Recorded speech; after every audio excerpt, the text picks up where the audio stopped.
started with $50. Just $50 to help my friend Tyler cover his phone bill until payday. No big deal.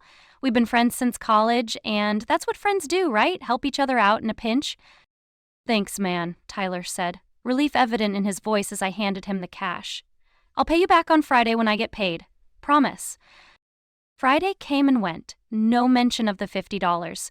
I didn't bring it up. It wasn't a life-changing amount, and Tyler had been dealing with some financial setbacks after losing his job at the tech startup where we'd both worked. I'd been lucky enough to land on my feet at a new company, but Tyler had struggled to find stable employment for a few months before getting a position at a marketing firm. 3 weeks later, Tyler texted me about meeting for drinks. We hadn't seen each other in a while, so I agreed. The night was fun, reminiscing about college days and catching up on life. When the bill came, Tyler patted his pockets with a grimace. I must have left my wallet in my other jacket, he said, looking embarrassed. Can you spot me? I'll get you back next time, plus that $50 from before. I haven't forgotten. I paid for our drinks, adding another $70 to the invisible tab. This pattern continued for months. A forgotten wallet, an unexpected car repair, a late rent payment to avoid eviction. Each time the amount grew larger. Each time there was an earnest promise to pay it all back soon or next week or when this client pays me. And each time the repayment never materialized. I'm not wealthy by any means, but I'm financially stable. I have a good job, I live within my means, and I've always been disciplined about saving. Tyler knew this, and I suspect it made me an easy target for his financial emergencies. Some of my other friends noticed what was happening. My roommate Aiden was particularly direct about it. You know you're never seeing that money again, right? He said one night after Tyler had left our apartment with another loan, this time $300 for a certification course that would supposedly help his career. He's going through a rough patch, I defended, though I was starting to have my own doubts. It's been a rough patch for over a year, Aiden pointed out, and have you noticed he's always got new clothes? Or that he went to that music festival last month that cost like $400 for tickets? I had noticed, but I'd been making excuses. Tyler always had plausible explanations. The clothes were from a discount outlet. The festival ticket was a gift from his cousin. There was always a story that made it seem like he really was struggling, despite evidence to the contrary. I started keeping track in a spreadsheet, partly to make sure I wasn't misremembering, and partly because the total was getting significant enough that I wanted documentation. By the 18-month mark of this lending cycle, Tyler owed me $4,750. That's not a typo. Nearly $5,000 had flowed from my bank account to his, with nothing coming back. The breaking point came when Tyler called me on a Tuesday evening, his voice urgent. I hate to ask this, he began, though we both knew that wasn't true anymore. Asking had become easy for him. But my car got towed and I need $400 to get it out of impound. I have a big client meeting tomorrow, and if I miss it, I might lose the account. I hesitated, which was unusual for me. Tyler immediately picked up on it. I know, I still owe you for a lot, he acknowledged. But I swear I'll pay you back next week. This client is going to pay a huge commission. I'll be able to clear everything I owe you. It was the same promise I'd heard variations of for months. But this time, instead of simply agreeing, I asked, why can't you get the money from somewhere else? What about your parents? Or a credit card? There was an uncomfortable pause. You know my parents aren't doing well financially, he said, which was news to me, and my credit cards are maxed out from moving expenses. He had moved into a new, larger apartment 3 months earlier, an apartment with significantly higher rent than his previous place, an apartment he apparently couldn't afford. I can't do it this time, Tyler, I said finally. I've already lent you nearly $5,000 that you haven't repaid.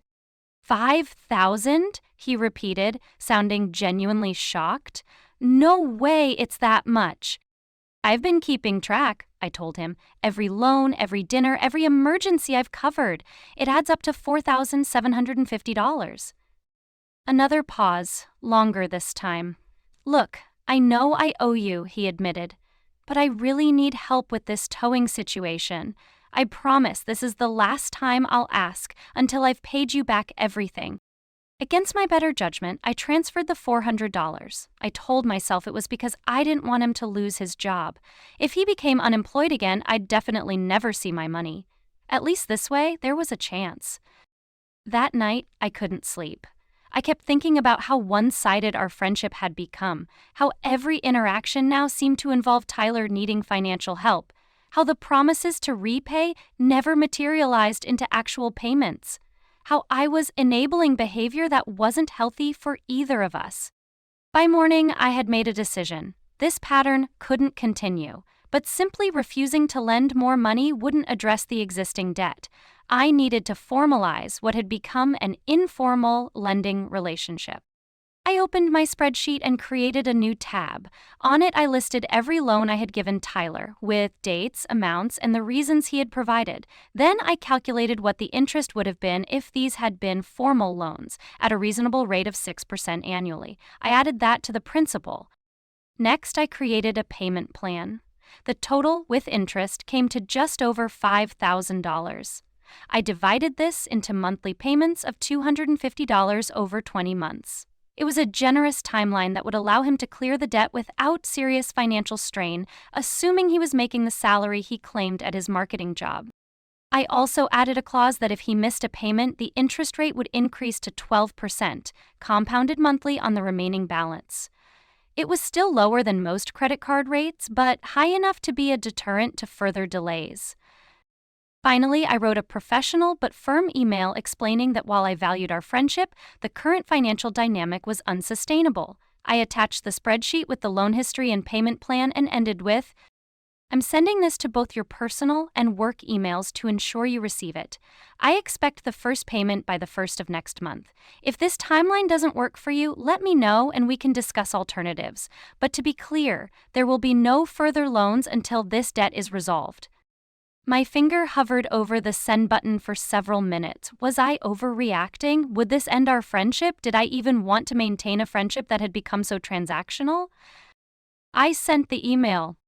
For 3 days, there was no response. No texts, no calls, no emails. I began to think Tyler was simply going to ghost me rather than address the debt.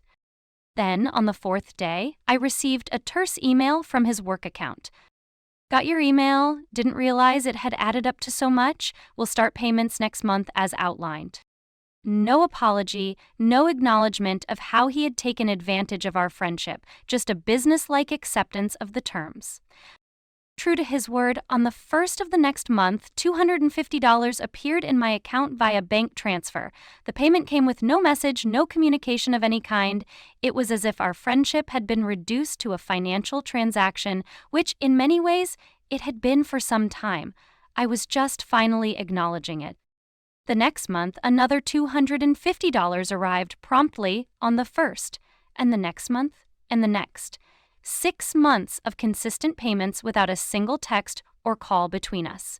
It was both satisfying to see the debt being repaid and sad to realize that without the financial aspect, there seemed to be no friendship left to salvage. Then came month 7. No payment on the 1st, or the 2nd, or the 3rd. I waited until the 5th before sending a reminder email, professional and unemotional, noting that the payment was late and that per our agreement, the interest rate would increase if the payment wasn't received soon. 2 hours later, I received a lengthy email from Tyler. Unlike his previous communications, this one was raw and emotional. "I know I'm late with the payment this month. I'll get it to you by the 10th, and I accept the higher interest rate. But I wanted to finally say something that's long overdue. I'm sorry. I've been thinking a lot about our friendship and how I abused your generosity. When you sent that payment plan, I was angry and embarrassed. Angry that you were being so formal about what I had convinced myself were just casual loans between friends. Embarrassed because deep down, I knew I had been taking advantage of you. The truth is, I wasn't in as much financial trouble as I made it seem.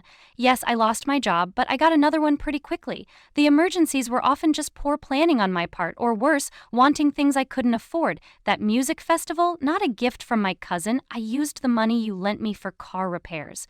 There were other things too, purchases I justified because the money came from you and not from my maxed out credit cards.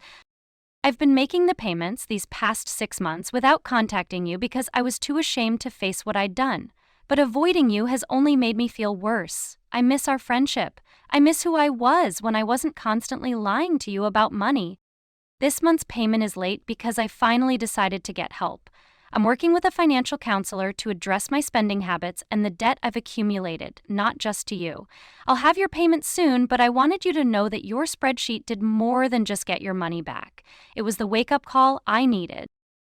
I don't expect you to forgive me or trust me again, but I wanted you to know that I see now how much damage I caused, and I'm working to make sure I never do this to anyone else.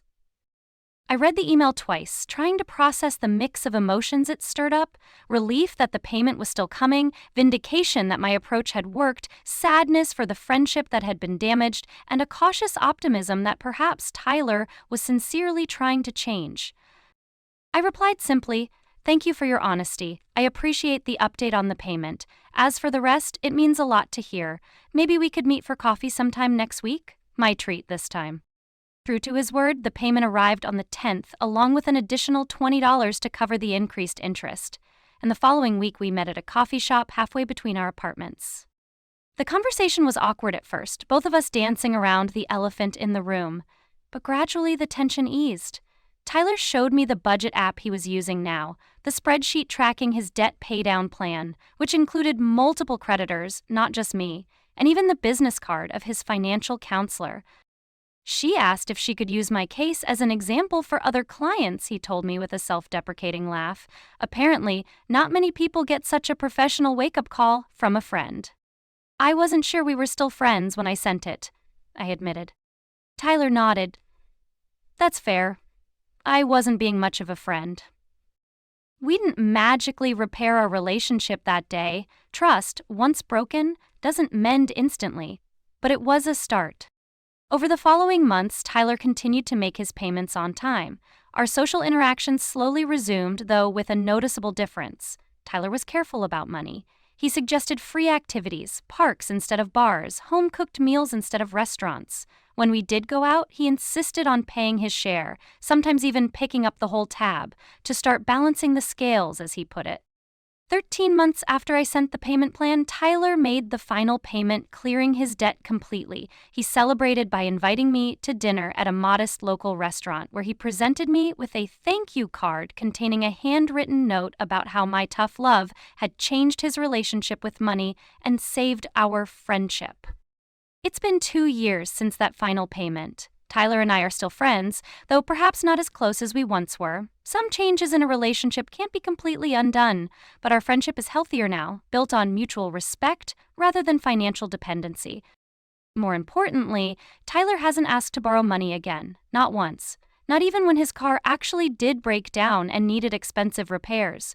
Not when he was between apartments and staying on a friend's couch. Not when he wanted to take a trip with his new girlfriend.